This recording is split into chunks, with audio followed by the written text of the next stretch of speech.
Bismillahirrahmanirrahim. Assalamualaikum warahmatullahi wabarakatuh.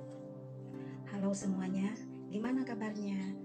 Alhamdulillah kita diberi kesehatan oleh Allah Subhanahu wa Ta'ala, dan mudah-mudahan kita berada dalam lindungan Allah Subhanahu wa Ta'ala. Amin ya Rabbal Alamin. Baiklah, dalam kesempatan ini kita akan membahas jiwa lebih tenang dengan banyak melakukan sujud. Sebelumnya, kita harus mengetahui, coba kita renungkan, banyak orang yang harus dibantu bernapas dengan tabung oksigen. Ada juga yang berjalan dibantu dengan tongkat ataupun dengan kaki palsu, atau ada juga yang berbicara dengan menggunakan bahasa isyarat, dan banyak lagi yang lainnya.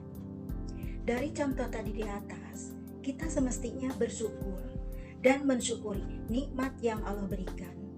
Kita memiliki sepasang telinga yang bisa mendengar, kita bisa melihat karena kita diberi sepasang mata yang bagus. Nah, dengan keduanya tersebut, maka gunakanlah oleh kita sebaik-baiknya. Nah, dengan itu, apakah kita sudah bersyukur? Untuk itu, mari kita bahas mengenai jiwa lebih tenang dengan banyak melakukan sujud. Yang pertama, kita artikan dulu apa itu arti daripada sujud. Sujud adalah berlutut serta meletakkan dahi ke lantai, atau pernyataan hormat dengan berlutut serta menundukkan kepala sampai ke tanah.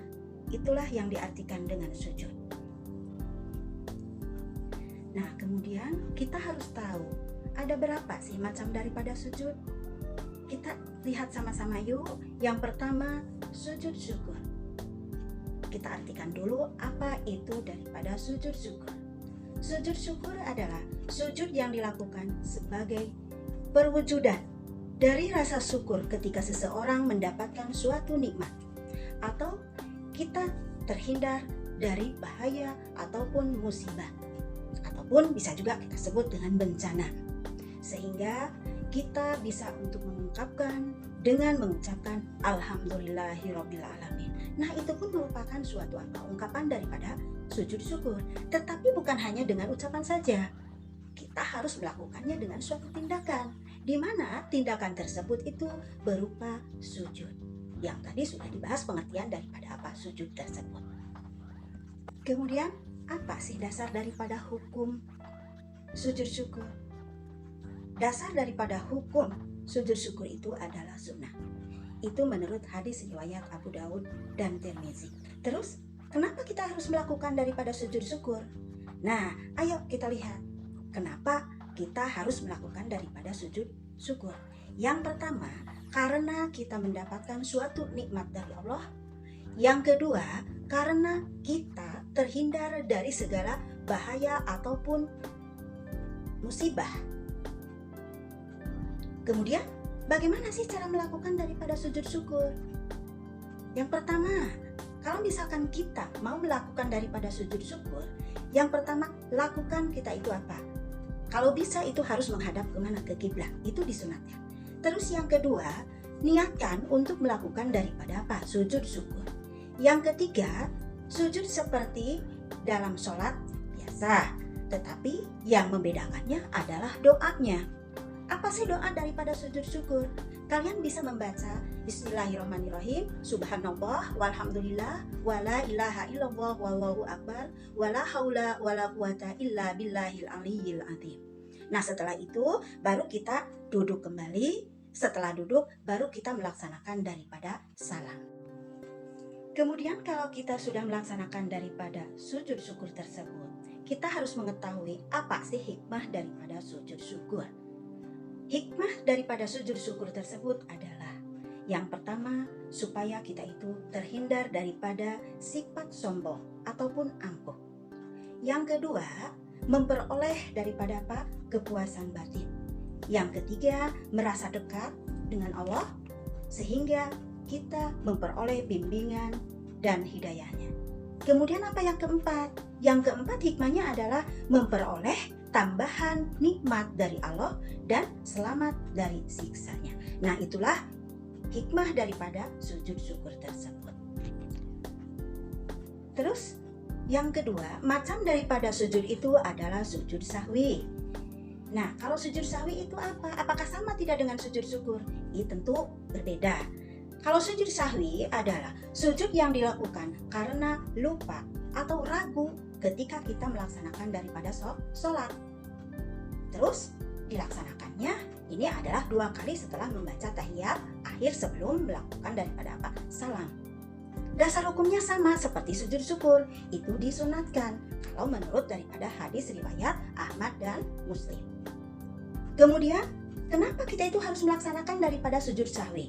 Nah, kalian harus tahu penyebabnya mengapa kita itu harus melaksanakan daripada sujud sahwi. Yang pertama, karena kita itu lupa meninggalkan salah satu rukun daripada sholat.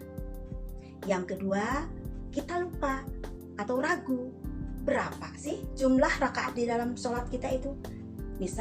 Kalau misalkan kita melaksanakan sholat duhur, terus kita itu lupa. Dalam hati kita itu apakah sudah 4 atau 3 atau 5. Nah, itu pun termasuk penyebab daripada kita harus melaksanakan daripada sujud sahwi. Kemudian yang ketiga adalah lupa di dalam membaca doa qunut. Itu pun kalau bagi orang yang selalu atau terbiasa membaca daripada doa qunut pada waktu kita melaksanakan sholat subuh. Yang keempat, kita itu lupa. Lupa apa? Lupa melakukan tasyahud awal. Yang terakhir, yang kelima, kelebihan ataupun kekurangan dalam jumlah rakaat. Nah, itu merupakan penyebab mengapa kita itu harus melakukan daripada sujud sahwi. Adapun tata cara dalam sujud sahwi, yang pertama, setelah selesai membaca tahiyat akhir, langsung sujud lagi dengan membaca subhana ma la yanamu wa la yasu. Itu yang pertama tata caranya. Terus yang kedua, bangun dari sujud disertai dengan mengucap takbir Allahu Akbar.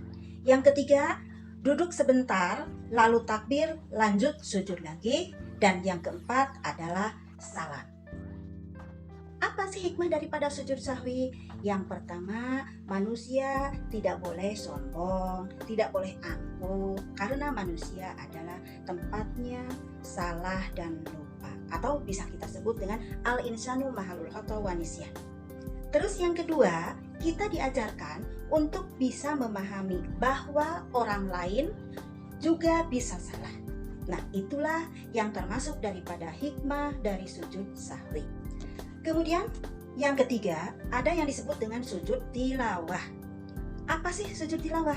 Sujud tilawah itu adalah sujud yang dilakukan karena kita membaca ayat-ayat sajdah dalam Al-Quran ketika sholat ataupun kita itu pada waktu kita di luar sholat. Dasar hukumnya sama, yaitu adalah sunnah sesuai dengan hadis yang diriwayatkan oleh hadis riwayat Tirmizi. Nah, kemudian kita harus tahu mengapa kita itu harus melakukan daripada sujud tilawah. Yang pertama, karena kita itu mendengar atau membaca Al-Quran dan menemukan ayat-ayat sajdah. Kemudian, kalau misalkan kita melihat apa sih yang termasuk daripada ayat sajdah? Ayat sajdah itu kalau di dalam Al-Quran itu berjumlah 15 surat. Nah, mungkin kalian bisa melihat apa saja yang termasuk ke dalam sujud tilawah atau misalkan ayat-ayat sajdah. Nah, terus di dalam istilah sujud tilawah itu harus ada syarat-syaratnya. Yang pertama yang termasuk ke dalam syarat sujud tilawah itu adalah satu, suci dari hadas dan najis. Otomatis kita itu harus memiliki daripada apa? Wudu. Atau tidak boleh kalau misalkan wanita yang sedang haid. Kemudian yang kedua, kita harus menghadap ke arah kiblat. Kemudian yang ketiga, kita harus menutup aurat. Itu yang termasuk daripada syarat sujud tilawah. Selain daripada syarat sujud tilawah, kita harus mengetahui rukun daripada sujud tilawah. Adapun yang termasuk dalam rukun sujud tilawah itu adalah yang pertama niat, yang kedua takbiratul ihram, yang ketiga sujud 1 kali dengan diawali takbir, yang keempat duduk setelah sujud dengan tumaninah, yang kelima adalah salam. Bagaimana tata cara daripada sujud tilawah? Di sini dalam tata cara sujud tilawah itu ada 2. Yang pertama, sujud tilawah yang dilakukan ketika kita itu berada di luar sholat. Bagaimana sih caranya? Caranya adalah yang pertama, kita harus berdiri menghadap ke kiblat. Yang kedua, niat sujud tilawah. Yang ketiga, takbiratul ihram. Yang keempat, sujud 1 kali. Nah, di sini kalau misalkan kita harus tahu doanya, bukan hanya misalkan kita itu berdoa seperti pada waktu kita itu melaksanakan sujud syukur ataupun sujud sahwi. Tetapi doa daripada sujud tilawah itu berbeda.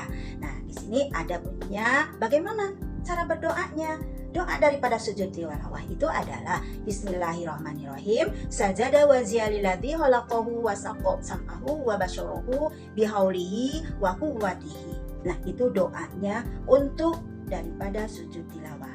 Kemudian yang kelima, caranya bagaimana yang kelima setelah kita itu melaksanakan daripada doa? Yang kelima adalah duduk sejenak.